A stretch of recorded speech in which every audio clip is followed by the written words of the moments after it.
ஏனுங்க இன்றைக்கி எங்கள் வீட்டில் அரிசியும் பருப்பு சோறுங்க. வாங்க எப்படி செய்கிறதுன்னு பார்க்கலாம்.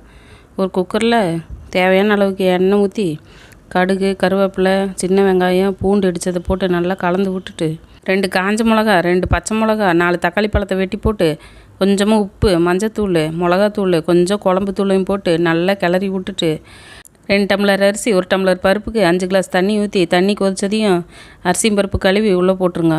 அவ்வளோதாங்க. குக்கர் விசில் போட்டு 3 விசில் வந்ததையும் அடுப்பு ஆஃப் பண்ணிடலாங்க.